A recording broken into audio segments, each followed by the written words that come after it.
typhoons are categorized by their maximum winds near the center. So the World Meteorological Organization, which is part of the United Nations, classifies typhoons based on these maximum winds. The weakest is the tropical depression, and the strongest is the super typhoon. And the super typhoon actually has a maximum winds near the center of over 180 kilometers per hour.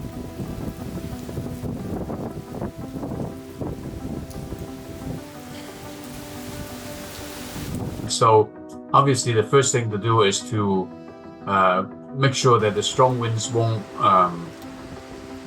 blow your windows away, or all the infrastructures need to be tied up. For example, scaffoldings and any loose items need to be tightened up, otherwise you will have the debris flying around. Now, of course, accompanying the very severe winds will be the very heavy rain, and so heavy rains will therefore lead to flooding especially in low-lying areas where you have the drainage system being blocked and so on. So flooding is the second most important thing that you need to worry about. And the third one is what we call storm surge. So you have the two effects. One is from the typhoon and one is from the high tide.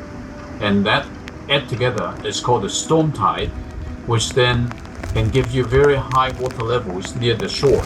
So in that way, people living in the coastal areas along the shore will need to worry about this. And so the water level can rise up as high as like 5 to 6 meters in some cases. So the flooding will therefore be exacerbated by the storm surge and the heavy rain. You should stay away from the streets because of the flying debris. You should make sure that your homes are secure in terms of the possibility of breaking windows or water seeping through the windows and so on. And then get prepared for the possibility of, for example, the power outage because of the downing of the power cables. So you should be prepared for possibility of such outages. And so in terms of lighting or your mobile phone and things like that, you need to be prepared for.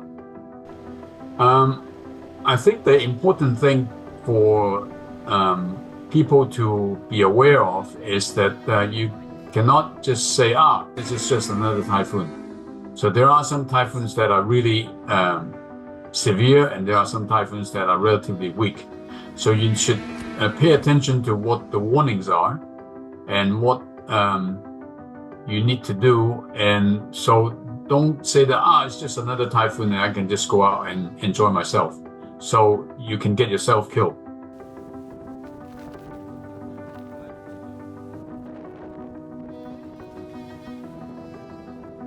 People who have studied the history of these typhoons will know that in some years there are some typhoons and some years there are no typhoons.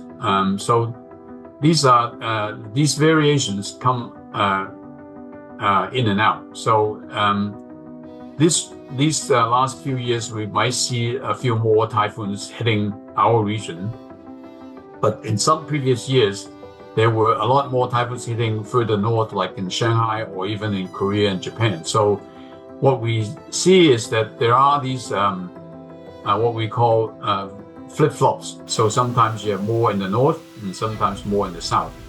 Now, however, there's something that's important to think about, is that with global warming, then there will be more moisture in the atmosphere.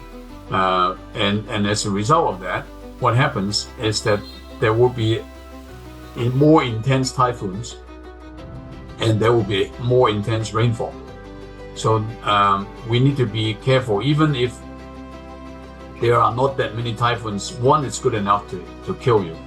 So you need to be aware that with global warming, we would expect to see more intense typhoons hitting any region, including our region.